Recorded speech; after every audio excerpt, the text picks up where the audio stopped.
கார்த்தி தீபா சீரியலில் இப்போ ஒரு அருமையான எபிசோட் வந்திருக்கு. மிஸ் பண்ணாமல் ஃபுல் அப்படின்னு கேளுங்க. அதுக்கு நான் எப்படி பிடிச்சிருந்துச்சுன்னா லைக் பண்ணி பாருங்கள். ரொம்ப பிடிச்சிருந்துச்சுன்னா நம்ம சேனலுக்கு வந்து சப்ஸ்கிரைப் பண்ணி கண்டினியூஸ் ஆதரவு வந்துட்டாங்க. நம்ம ரியா வந்து பேசிக்கிட்டே இருக்காங்க. உனக்கு இங்கே பங்களா வாங்கி தரேன், அங்கே ஏக்கர் கணக்கில் சொத்து வாங்கி தரேன், தோட்டம் வாங்கி தரேன் அப்படின்னு சொல்லி கண்ணா அப்படின்னு சொல்லிக்கிட்டே இருக்காங்க அந்த இடத்துல. இது எல்லாம் உண்மை நினச்சி இது எல்லாம் சத்தமாக வந்து சொல்லிக்கிட்டு இருக்காங்க அந்த இடத்துல. நம்ம ஐஸ்வர்யா பார்த்தா கண்ணத்துலேயே பொழிச்சுன்னு அடிக்கிறாங்க. நம்ம அருண் அவன் இங்கே சோகத்தின் உச்சத்தில் இருக்கான். எங்கள் அம்மாவுக்கு என்ன ஆகுமோ ஏதாகுமோ தெரியல. அப்பா வேறு வருத்தத்தில் இருக்காங்க. அப்பாவுக்கு நீ ஆறுதல் சொன்ன மாதிரி தெரியல.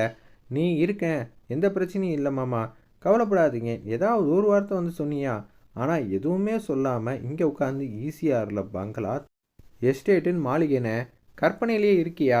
என்ன நினச்சிட்டு இருக்க உன் மனசில் அப்படின்னு சொல்லி அதிரடியாக வந்து சொல்லி திட்டிகிட்டு இருக்காங்க. இப்பயே அவன் வண்டவாளத்தெலாம் தண்டவாளத்தில் ஏற்றுறன்னு சொல்லி அருண் வந்து மாஸ் பண்ணிகிட்டு இருக்காங்க அந்த இடத்துல. அப்பன்னு பார்த்து நம்ம ரம்யா வந்து ஃபோன் அடிக்கிறாங்க நம்ம தீபாவுக்கு. தீபா வந்து வீட்டில் வந்து சோகமாக வந்து உட்காந்துட்டு இருக்கிறப்ப என்ன ஆச்சு, ஏன் இவ்வளோ சோகமாக இருக்கு, எனக்கு ஒன்றுமே புரியலையே அப்படின்னு சொல்லி கேட்கும்போது எனக்கும் என்ன சொல்கிறதுன்னு தெரில, எனக்கு ரொம்ப கவலையாக இருக்குது எங்கள் மாமாவை நினச்சி அப்படின்னு சொல்கிறாங்க. என்னாச்சு? அத்தை இல்லாமல் அவரால் இருக்க முடியல, ரொம்ப ஃபீல் பண்ணி அழுதுன்னு அழுதுட்டு இருக்காங்க. நாளடைவில் வந்து அத்தைக்கு என்ன ஆகுனே தெரில. ஏன்னா வெள்ளை கலர் கோட்டு போட்டவங்க எதுவுமே வந்து ரெஸ்பான்ஸ் இல்லைன்னு சொல்லிட்டு இருக்காங்க. அப்படி இருக்க சூழ்நிலையில் நான் எப்படி நிம்மதியாக இருக்க முடியும்? அதனால தான் முன்னாடி விட இப்போ ரொம்ப பாட்டமாக இருக்கியோ? ஆமாம்மா, எனக்கு என்ன சொல்கிறதுன்னு தெரிலங்கிற மாதிரி வருத்தத்தோடு பேசுகிறாங்க. அப்படின்னா சாமியாரை பார்க்க டக்குன்னு கிளம்புவோம், நீ யார்கிட்டையும் இந்த விஷயத்தெல்லாம் சொல்லாத, சொல்லாமல் இருந்தால் தான் பழிக்குங்கிற மாதிரி அந்த இடத்துல வந்து சொல்லிகிட்டு இருக்காங்க. சரி, நான் கிளம்பும்போது உனக்கு இன்ஃபார்ம் பண்ணுறேன்னு சொல்லிட்டு யோசிச்சுட்டு இருக்காங்க. கார்த்தி வந்து வேதனையோடு வந்து உட்காந்துட்டு இருக்கிறப்ப யாரோ ஒருத்தவங்க வந்து அவங்க பொண்ணுக்கிட்ட வந்து பேசுகிறாங்க.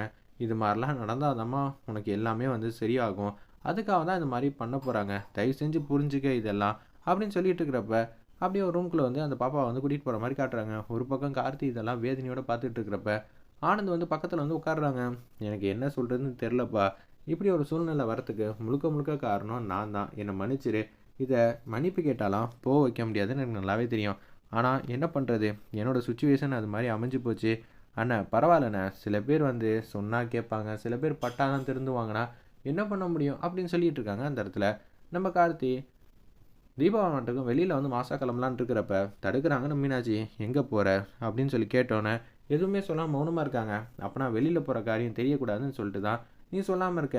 நீ மிகப்பெரிய ஒரு பிரச்சனையில் மாட்டிக்கிற மாதிரியும் தண்ணியில் அப்படியே போயிட்டே இருக்கிற மாதிரியும் நான் வந்து கனவு கண்டேன். யாரோ உன் கையை பிடிச்சி இழுத்துட்டு போயிட்டே இருந்தாங்க. தயவு செஞ்சு புரிஞ்சுக்க, நீ எங்கேயும் தனியாக போகாத, நீ ஏதோ ஒரு தப்பான முடிவு எடுத்ததுனால தான் மிகப்பெரிய பிரச்சனையில் வந்து மாட்டிக்கிற மாதிரி தெரியுது, அதனால தான் சொல்கிறேன் அப்படின்னு சொன்னேன். தயவு செஞ்சு விடுங்க, நான் வந்து நல்ல காரியத்துக்காக தான் போகிறேன். அப்படின்னா கூட நானும் வரட்டா? வேணாம், நீங்கள் வர வேணாம், நீங்கள் வீட்லேயே இருங்க. நீங்கள் ஆறுதல் சொல்ல வேண்டிய இடத்துல வந்து இருக்கீங்க. இப்போ தான் குடும்பம் வந்து பழையபடி திரும்பிக்கிட்டு இருக்கு. அபிராமி அம்மாவை பத்திரமா பார்த்துக்கணுன்னா நீங்கள் வந்து இருக்கணும் இல்லை? கண்டிப்பாக. ஏன் சொல்கிறேன்னா இப்போதைக்கு நான் இல்லைன்னா நீங்கள் கண்டிப்பாக வந்து இந்த வீட்டில் தான் இருக்கணும். நீங்கள் இருந்தால் தான் இந்த வீடு கொஞ்சமாவது பாசிட்டிவ் எனர்ஜியோடு இருக்கும். அபிராமி அம்மாவை பத்திரமா பார்த்துக்க முடியும். ஐஸ்வர்யா எப்படி இருப்பான்னு உங்களுக்கே தெரியும் அப்படின்னு சொன்னேன். நீ சொல்கிறதும் வாஸ்தவமான பேச்சு தான் அப்படின்னு சொல்லி அதிரடியாக வந்து சொல்லிடுறாங்க அந்த இடத்துல. உடனே வந்து காரில் வந்து ஏறுறாங்க, ரம்யாவோட காரில். ரம்யா வந்து யார்ட்டையும் சொல்லக்கூடாதுன்னு சொன்னனால தான் அந்த இடத்துல இது மாதிரி சொல்லியிருக்காங்க. நம்ம தீபா ஒரு பக்கம் பேர் அதிர்ச்சியா பாட்டமாக இருக்காங்க. வீட்டில் இருக்கிற யாருக்கும் எதுவும் தெரியுமா? என் ஹஸ்பண்டு கூட நான் தெரியாது நான் எங்கே போகிறதுன்னு. ஆனால் என்ன பண்ணுறது, இவன் மட்டும் கேட்டா நம்ம மீனாட்சி. ஆனால் சொல்லவே இல்லைண்ணா, பரவாயில்ல, நல்ல காரியம் பண்ணி வச்சுருக்கம்மா அப்படின்னு சொல்லி சந்தோஷமாக வந்து சொல்லிட்டு அப்படியே வந்து வா போகலாம் அப்படின்ட்டு இருக்காங்க.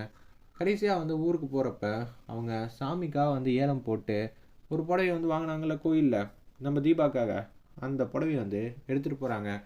எங்கள் அத்தை ரொம்பவே வந்து கஷ்டப்பட்டுட்ருக்காங்க, இதை எல்லாம் என்னால் பார்க்க முடியல. அப்போ நான் கஷ்டமான பரிகாரம் சொன்னாலும் நீ செய்வியா? எவ்வளோ பெரிய கஷ்டமான பரிகாரமாக இருந்தாலும் நான் வந்து செய்ய தான் போகிறேன் அப்படின்னு சொல்லிட்டு இருக்காங்க.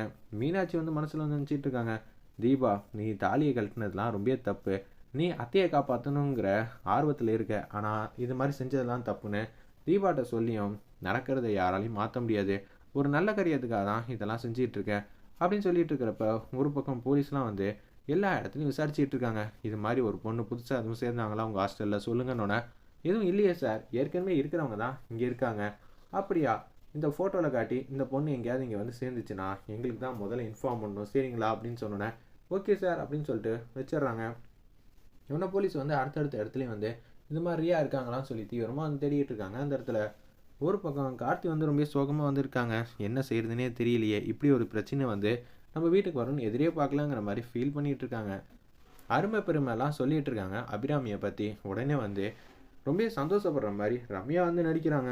உன்னை போல ஒரு மருமகள்லாம் உங்கள் அத்தை கிடைச்சதுக்கு ரொம்ப புண்ணியம் பண்ணியிருக்கணும். இப்போ தான் ஒன்று அந்த இடத்த விட்டு துரத்தி விட்டுட்டு நான் அந்த இடத்துல வந்து உட்கார போகிறேனே. அப்படி இருக்க சுச்சுவேஷனில் உனக்கெல்லாம் இன்னும் கொஞ்சம் நேரத்தில் என்ன ஆக போகுதுன்னு என்னாலேயே சொல்ல முடியாதுங்கிற மாதிரி தான் யோசிக்கிறாங்க அந்த இடத்துல நம்ம ரம்யா.